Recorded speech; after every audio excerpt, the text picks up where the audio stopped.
ৰাজ্যত শীঘ্ৰেই আৰম্ভ হ'ব ৫খনকৈ নতুন আঁচনি। অতি শীঘ্ৰেই মুকলি কৰা হ'ব অৰুণোদয় 3.0। ওদালগুৰিত ১,১৮,০০০ পৰিয়ালে লাভ কৰিব অৰুণোদয় 3.0ৰ ধন। মহিলা উদ্যমিতা আঁচনিক লৈও ডাঙৰ ঘোষণা কৰিছে মুখ্যমন্ত্ৰী ডক্টৰ হিমন্ত বিশ্ব শৰ্মাই। আত্মসহায়ক গোটৰ মহিলাই প্ৰথম পৰ্যায়ত লাভ কৰিব ১০,০০০ টকা। আগষ্টৰ পৰাই এই আঁচনিৰ ৰূপায়ণৰ কাম আৰম্ভ হ'ব। ওদালগুৰি জিলাৰ ১,০৭,০০০ মহিলাই এই আঁচনিৰ জৰিয়তে লাভ কৰিব ধন। মুখ্যমন্ত্ৰীৰ আত্মনিৰ্ভৰ অসম আঁচনিৰ জৰিয়তে উপকৃত হ'ব অসমৰ যুৱক-যুৱতীসকল। এই আঁচনিৰ জৰিয়তে ওদালগুৰি জিলাৰ ২৫০০ যুৱকে ২ লাখকৈ টকা লাভ কৰিব। চাহ শ্ৰমিকসকলেও ৫,০০০কৈ এককালীন টকা লাভ কৰিব। ৰেচন কাৰ্ডক লৈও বৃহৎ ঘোষণা কৰিছে মুখ্যমন্ত্ৰী ডক্টৰ হিমন্ত বিশ্ব শৰ্মাই। প্ৰতিটো সমষ্টিতেই নতুনকৈ ৪,০০০ লোকে লাভ কৰিব ৰেচন কাৰ্ড। সৰ্বমুঠ ৫ লাখ হিতাধিকাৰীয়ে লাভ কৰিব ৰেচন কাৰ্ড। মুখ্যমন্ত্ৰী ডক্টৰ হিমন্ত বিশ্ব শৰ্মাৰ এই বৃহৎ ঘোষণা। এতিয়া আহিছোঁ পৰৱৰ্তী খবৰলৈ। ৯ জুলাইত ২৪ ঘণ্টীয়া চকা বন্ধ ঘোষণা। ৯ জুলাইত দেশজুৰি চকা বন্ধ ঘোষণা। ট্ৰেড ইউনিয়নৰ ধৰ্মঘট ঘোষণা।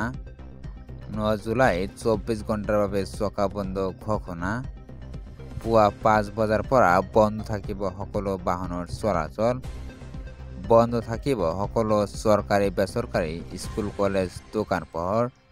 দেশজুৰি ধৰ্মঘট চকা বন্ধ কাৰ্যসূচী ঘোষণাৰে চৰকাৰলৈ দাবী জনাইছে। মটৰ ভেহিকেল সংশোধনী আইনৰ বাতিলৰ দাবীৰে এই ঘোষণা। ৰাজহুৱা খণ্ডক ব্যক্তিগতকৰণ নীতি বাতিলৰ দাবীৰে ধৰ্মঘট কাৰ্যসূচী। আজিৰ পৰৱৰ্তী খবৰটো হৈছে অত্যন্ত গুৰুত্বপূৰ্ণ খবৰ। কেন্দ্ৰীয় চৰকাৰৰ কৰ্মচাৰীসকলৰ বাবে আহিছে ভাল খবৰ। মোদী চৰকাৰে চৰকাৰী কৰ্মচাৰীক দিব ডাঙৰ উপহাৰ। বৃদ্ধি পাব পাৰে কেন্দ্ৰীয় চৰকাৰৰ কৰ্মচাৰীৰ মৰগীয়া বোনাছ। কেন্দ্ৰীয় চৰকাৰৰ কৰ্মচাৰীৰ ডিএ ৮% বৃদ্ধিৰ সম্ভাৱনা আছে। ৫৫ৰ পৰা ৫৯% বাঢ়িব পাৰে মৰগীয়া বোনাছ। এই সন্দৰ্ভত এতিয়াও হোৱা নাই কোনো আনুষ্ঠানিক ঘোষণা। পৰৱৰ্তী খবৰটো হৈছে অত্যন্ত গুৰুত্বপূৰ্ণ। পুনৰ ঘোষ লৈ গ্ৰেপ্তাৰ হ'ল চৰকাৰী কৰ্মচাৰী। ৬০,০০০ টকা ঘোষ লওঁতেই হাতে লোটে গ্ৰেপ্তাৰ ডিম্বেশ্বৰ হালৈ। ৰঙিয়া ৰাজচক্ৰ বিষয়া কাৰ্যালয়ৰ ৪ৰ্থ বৰ্গৰ কৰ্মচাৰী ডিম্বেশ্বৰ হালৈ। মুখ্যমন্ত্ৰী দুৰ্নীতি নিবাৰক শাখাই অভিযান চলাই গ্ৰেপ্তাৰ কৰে ডিম্বেশ্বৰক। পৰৱৰ্তী খবৰটো হৈছে অত্যন্ত গুৰুত্বপূৰ্ণ খবৰ। উচ্চ ন্যায়ালয়ত মুছলমান পক্ষৰ বৃহৎ জয়। মথুৰাৰ শ্ৰীকৃষ্ণ জন্মভূমি আৰু শ্বাহী ঈদগাহ বিবাদ সন্দৰ্ভত হিন্দু পক্ষৰ মুখ থেকেছা। বিতৰ্কিত মছজিদত লৈ হিন্দু পক্ষৰ আবেদন নাকচ উচ্চ ন্যায়ালয়ৰ। মন্দিৰ ভাঙি শ্বাহী ঈদগাহ মছজিদ নিৰ্মাণ কৰাৰ দাবী উত্থাপন কৰিছিল হিন্দু পক্ষই। হিন্দু পক্ষৰ এই দাবী অস্বীকাৰ মুছলিম পক্ষৰ। মছজিদৰ বিতৰ্কিত গাঁথনিক লৈ হিন্দু পক্ষই দাখিল কৰিছিল আবেদন। এলাহাবাদ উচ্চ ন্যায়ালয়ে নাকচ কৰে এই আবেদন। ন্যায়াধীশ ৰাম মনোহৰ নাৰায়ণ মিশ্ৰৰ বিচাৰপীঠে গ্ৰহণ কৰে এই শুনানি। ২ আগষ্টত হ'ব পৰৱৰ্তী শুনানি। পৰৱৰ্তী খবৰটো হৈছে অত্যন্ত গুৰুত্বপূৰ্ণ খবৰ। আৰু মাত্ৰ কেইটামান ঘণ্টা ধুবুৰীত চলিব ৰাজ্যৰ সৰ্ববৃহৎ উচ্ছেদ অভিযান। চাপৰ ৰাজচক্ৰৰ অন্তৰ্গত সন্তেশপুৰ, চিৰাকুটা, চৰুৱাবাখৰা, জংগল ব্লক গাঁৱত চলিব উচ্ছেদ অভিযান। উচ্ছেদৰ বাবে সাজু হৈছে বিশাল আৰক্ষী বাহিনী। সাজু কৰি তোলা হৈছে বুলডোজাৰ। কোনো চৰকাৰী ভূমিত বেদখলকাৰীক থাকিবলৈ দিয়া নহ'ব।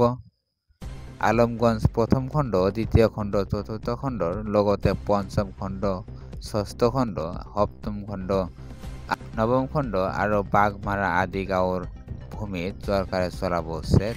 খবৰটো হৈছে অত্যন্ত গুৰুত্বপূৰ্ণ খবৰ। হোৱাটছআপে আপোনাক দিব ধন। উপাৰ্জন কৰক মাহে হাজাৰ হাজাৰ টকা। আপুনি ব্যৱহাৰ কৰা হোৱাটছআপে আপোনাক দিব ধন। কোটি কোটি হোৱাটছআপ ব্যৱহাৰকাৰীলৈ আহিল ভাল খবৰ। হোৱাটছআপৰ পৰা আপুনি মাহে উপাৰ্জন কৰক হাজাৰ হাজাৰ টকা। হোৱাটছআপৰ পৰা প্ৰতি মাহে কেনেকৈ উপাৰ্জন কৰিব ধন জানিবলৈ ভিডিঅ'টো শেষলৈ চাওক। ক্ষুদ্ৰ ব্যৱসায়ীৰ বাবে হোৱাটছআপৰ বিজনেছ এপ মুকলি কৰিছে। এই এপৰ জৰিয়তে সামগ্ৰীৰ পেছাদাৰী প্ৰচাৰ কৰিব পাৰিব ব্যৱহাৰকাৰীয়ে। ব্যৱসায়িক প্ৰফাইল সৃষ্টি কৰি গ্ৰাহকৰ সৈতে যোগাযোগ কৰিব পাৰিব। উদাহৰণস্বৰূপে কাপোৰ, গহনা, ঘৰতে বনোৱা খাদ্য সামগ্ৰীৰ ব্যৱসায়। লগতে পুৰণি বা নতুন গ্ৰাহকৰ সৈতে সংযোগ স্থাপন কৰাত সহায় কৰিব। আনকি হোৱাটছএপৰ জৰিয়তে অনলাইন পে'মেণ্টো লাভ কৰিব। একাংশই মাহে 5,000 পৰা 25,000 টকা উপাৰ্জন কৰিবলৈ সক্ষম হৈছে। লগতে কেৰিয়াৰ গাইডেন্স, শ্বেয়াৰ মাৰ্কেট টিপছো দিব পাৰিব। হোৱাটছএপ বিজনেছ এপত ফিটনেছ শিক্ষাও প্ৰদান কৰিব পাৰিব।